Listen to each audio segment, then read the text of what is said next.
combating human trafficking. Open and transparent communication emphasized for a viral workforce. In business, Nigeria spends over $2 billion on debt servicing in 3 months.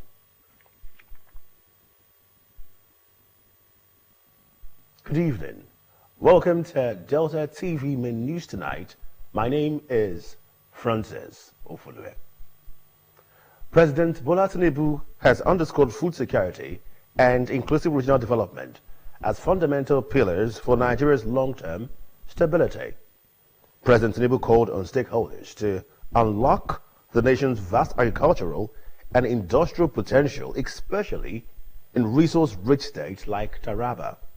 Speaking through Vice President Kashim Shettima at the opening ceremony of the Taraba International Investment Summit 2025 in Jalingo, Taraba State, President Tinubu emphasized that Nigeria's economic transformation must begin from the grassroots and be driven by local resources. President Tinubu noted that Taraba was not just a state with potential, but also a strategic player in the national economy, describing the state as a major player in the production of export-grade tea, coffee, and livestock for meat industry. The Minister of Budget and Economic Planning, Mr. Abubakar Bagudu, has called on partners to raise awareness among citizens about the importance of participating in government budgetary processes.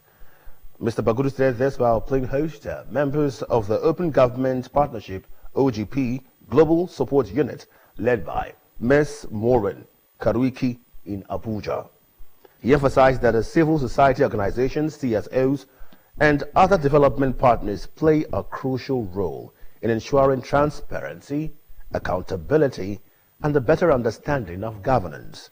Mr. Bagudu stressed the need for citizens to understand why certain projects were prioritized, saying that informed advocacy could help promote better citizen engagement and understanding of government actions among the people.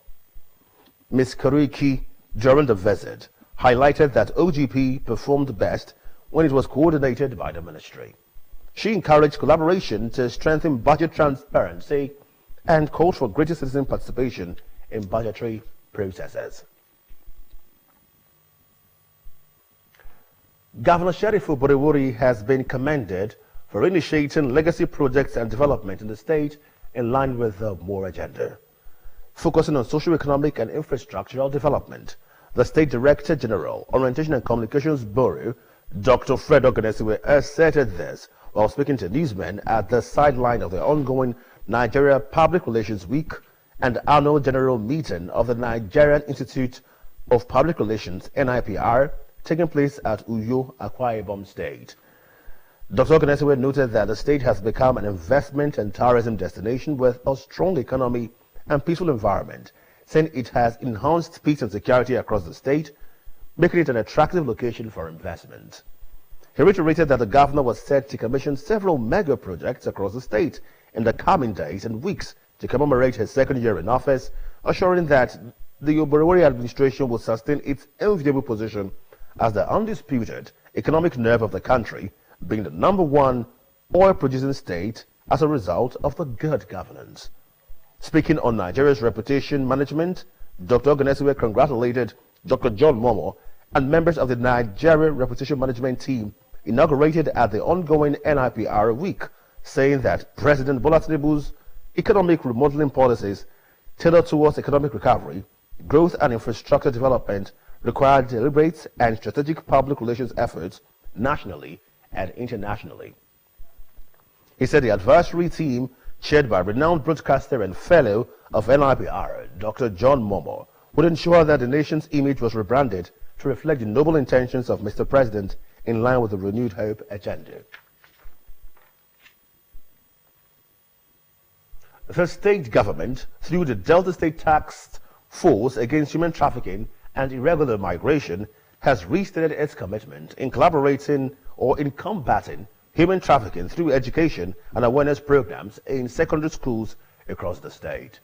The State Task Force Against Human Trafficking and Irregular Migration, led by Attorney General and Commissioner for Justice, Mr. Ekimejiro Uhuvirole San, in collaboration with the Ministry of Basic and Secondary Education and National Agency for Prohibition of Trafficking in Persons, NAPTIP, commenced the implementation of schools anti-trafficking education and advocacy project, STEEP.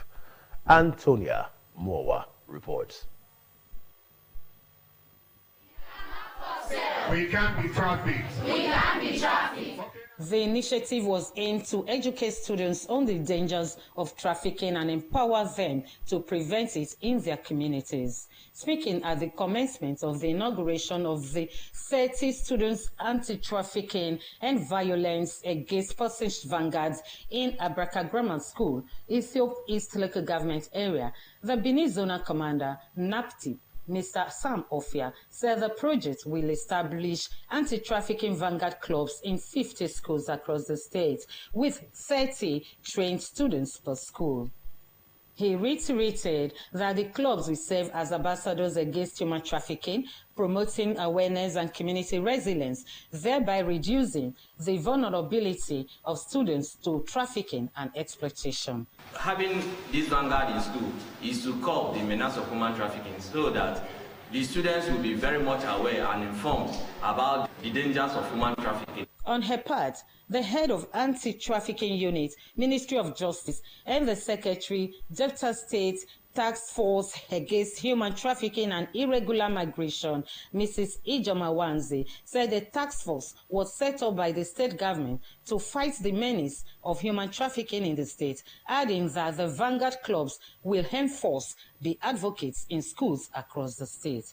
She explained that apart from the setting up of a task force against human trafficking, the state also passed a law against trafficking in persons known as Delta State Trafficking in Persons Prohibition Law 2024, indicating that Governor Sheriff Oboriwori was passionate in the elimination of trafficking and advised students to speak out whenever they notice signs of human trafficking in their environments. She added that the 50 schools to benefit the program were selected from 12 local government areas across the 3 senatorial districts. We need to be alert to win this war against human trafficking. No one organization can do it alone. That is why this partnership and collaboration is very, very key. The initiative, funded by the Netherlands government, implemented by ICMPD in collaboration with NAPTIP to encourage peer education, raise awareness, and strengthen community resilience against trafficking. They are to enlighten other people and students who are not aware about human trafficking, about the danger that are involved, so that they will not fall victims. Antonia Mowa reporting.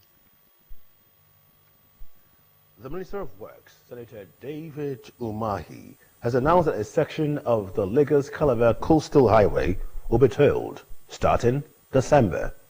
Senator Umahi made a disclosure while speaking in an interview for the forthcoming State House documentary marking the 2nd anniversary of President Bola Tinubu's administration. According to the minister, 30 kilometers of Section 1 has been completed, with an additional 10 kilometers in Section 2 nearing delivery, noting that both segments featured 6-lane concrete paved carriageways designed to meet modern standards for safety and durability. Senator Umahi revealed that construction had commenced on Sections 3 and 3B of the highway, spanning a total of 65 kilometers, covering 38 kilometers in Cross River State and 27 kilometers in Akwa Ibom. He described the positive response from local communities as a clear indication of the project's wide-reaching socio-economic benefits. The Minister of Works highlighted the administration's renewed focus on the Sokoto-Badagry Highway, or Superhighway, which he noted was part of a broader vision dating back to colonial-era trade plans. And now the federal government has directed the Asset Management Corporation of Nigeria, AMCON, to ramp up efforts in recovering distressed assets, strengthen corporate government policies and practices, and develop a clear and time-bound exit strategy consistent with international standards. The mandate was delivered by the Minister of Finance and Coordinator Minister of the Economy, Mr. Wale Edu, during the formal inauguration of the newly constituted Board of Directors of AMCON held in Abuja. The event signaled a significant milestone in AMCON's mandate to restore stability to Nigeria's financial sector, accelerate asset recovery efforts, and chart a roadmap for its eventual dissolution. Mr. Aretu stressed the need for AMCON to undergo a strategic transformation from being a stabilizing force during the economic crisis to becoming a more structured and efficient institution focused on value realization and eventual wind down. He said the initiative was essential for enhancing investors' confidence and unlocking value trapped in non-performing assets and aligned with the government's broader macroeconomic reform agenda aimed at stimulating private sector-led growth. Responding on behalf of the board, AMCON Manager Director and CEO, Mr. Benga Alade, assured the minister and stakeholders of the board's full dedication to the corporation's renewed mission.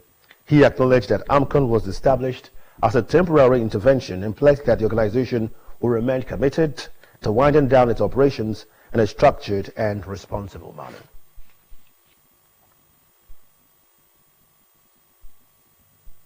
The need for open and transparent communication in building a viral workforce was the crux of the message during the maiden edition of the 2025 Breakfast Dialogue with the State Head of Service held at the Unity Hall, Government House, Asaba. Eunice Emiazia now reports. Addressing the civil servants drawn from the various ministries and parastatals, the State Head of Service, Dr. Mini Oseji, said the Breakfast Dialogue was first instituted by a former head of service in the state, Mr. Okeofili, but later faced setback from 2018, adding that she decided to resuscitate the event given the importance of timely and accurate information.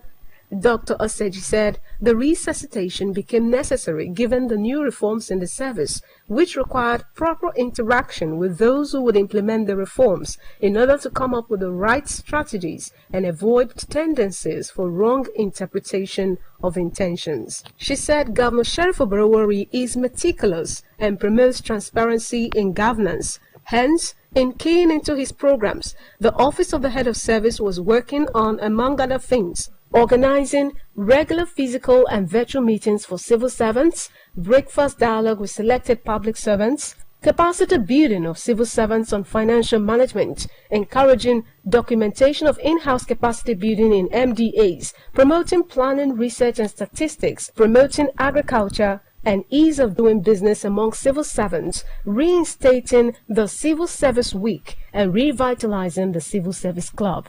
Dr. Oseji noted that as a public health physician who believes more in preventive medicine, she understood the need for every civil servant to be properly informed in order not to run foul of the law.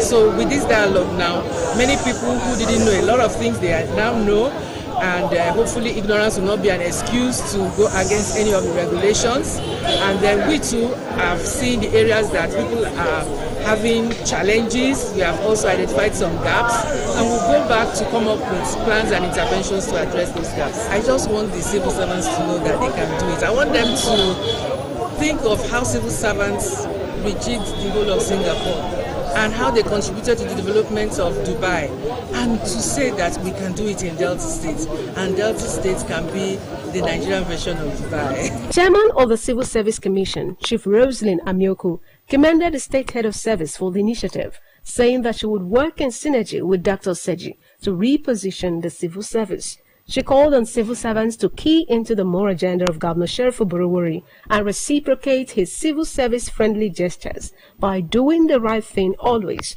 assuring that no civil servant will be witch-hunted. She's doing a good job, and I know in my own part I'm doing my best to move the state forward. With the screening we are doing now, you can see that I don't have any brother, I don't have sister, I don't have daughter. I'm doing the right thing. To get promotion from what you have put in. People are recognizing your efforts, and I'm appealing to civil servants to try and do the right thing. Participants expressed gratitude to the Head of Service and stood for the sustenance of the program.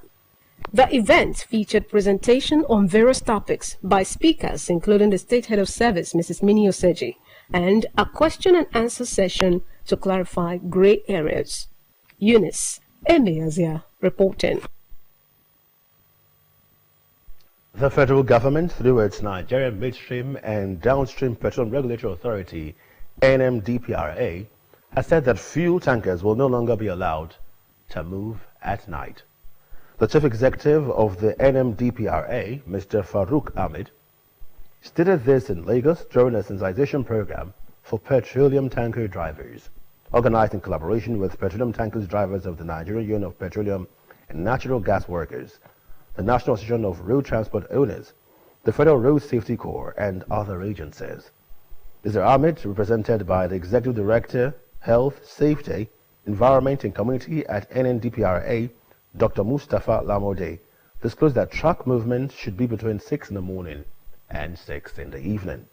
He added that the ban on 60,000 trucks will be implemented and no truck will load more than 45,000 liters by the end of the month or by the end of the fourth quarter of 2025.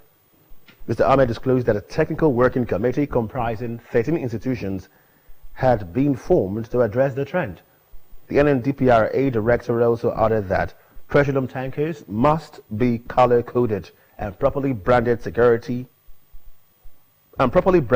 for easy identification and enforcement.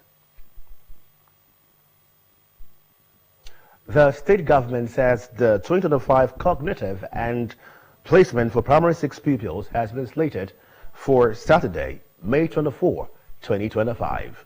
A statement by the Director of Public Communication and Functioning Permanent Secretary, Ministry of Information, Mrs. Teresa Oliko, says the time for the examination is 7 in the morning.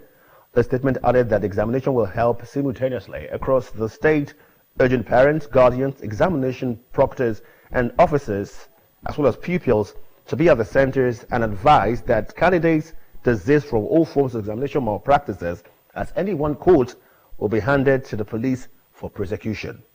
It emphasized that Governor Sheriff Ubodewori administration has zero tolerance for examination malpractice, noting the need for parents and guardians to stay away from the centers during the period of examination or face possible arrest and prosecution.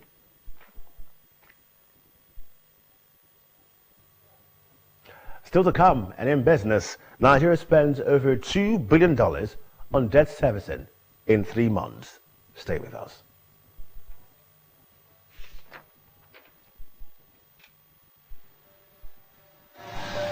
If tanker wey carry fuel fall or pipe wey carry fuel for underground burst, wetin you go do? You go begin bail fuel put for your bucket, or you go run comot far for where the fire go soon come. Na only small time you get to take this wise decision. Waka comot, no, that one no dey enough. Shift, no, that one no dey enough. Stay there dey gist and take pictures with your phone. That na madness. Run, yes, run comot. Yes, your life depend on wetin you do. The fire go come at once and you no go fit control am. Why? Petrol dey catch fire easily. Why? Na just small spark go start big fire. So no stay there dey think. Run comot quick to save your life. No throw away your life away because of say you wan pack petrol. Take this advice. This informate na from Public Enlightenment Office, Delta Broadcasting Service, Asaba.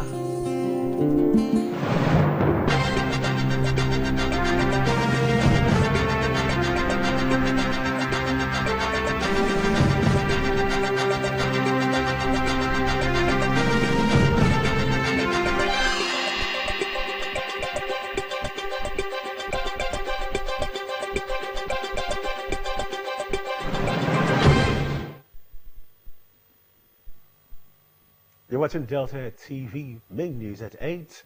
Let's join our business news desk for happenings in the business sector. Nigeria spent about 2.01 billion naira on external debt servicing between January and April 2025, marking a 50% increase compared to the $1.33 billion recorded during the same period in 2024. This, according to the latest international payment data published by the Central Bank of Nigeria on its website, was obtained yesterday. The data showed that debt servicing alone accounted for 77.1% of Nigeria's total international payment within the 4-month period, a sharp rise from the 64.5% share recorded in the same period of 2024. In total, the country's international payments comprising debt servicing, remittances, and letters of credit stood at $2.60 billion as of April 2025, up from $2.07 billion recorded in the corresponding period of 2024. This figure highlighted the increasing burden of external debt on Nigeria's foreign exchange reserves, which reportedly fell by about $3 billion during the period under review.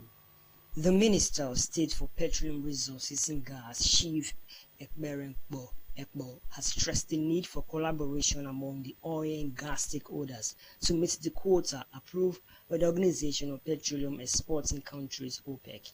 Chief Ekpo, who was represented by the Permanent Secretary, Mr. Emeka Obi, stated this while speaking at the ongoing 2025 Nigerian Oil and Gas Opportunities Fair, NOGOF, in Yenagua. He noted that the oil output of 1.4 million barrels per day as of first quarter 2025 fell short of the 1.8 million barrels quota approved by OPEC. The minister said that with the nation's oil reserve and a commitment by industry players, there was an opportunity to meet the quota. He commended the Nigerian Content Development Monitoring Board, NCDMB, for the fair showcasing opportunities for Nigerian companies, adding that the growth of Nigerian content from 5% in 2010 to 56% in 2024 was a laudable achievement. And from business, we bring you our thought for the day. The only person that can stop you from actualizing your vision is you.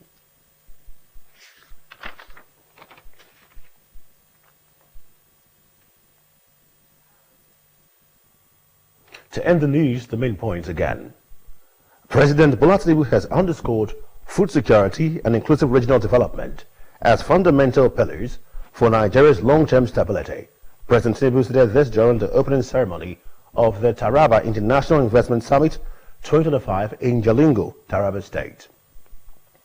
The state government, through the Delta State Task Force Against Human Trafficking and Irregular Migration, has restated its commitment in combating human trafficking through education and awareness programs in secondary schools across the state. The State Task Force Against Human Trafficking and Irregular Migration, led by Attorney General and Commissioner for Justice, Mr. Ekemejiro Ohuriole, STAN, in collaboration with the Ministry of Basic and Secondary Education and the National Agency for Prohibition of Trafficking in Persons, NAPTIP, commenced the implementation of Schools Anti-Trafficking Education and Advocacy Project, STEEP.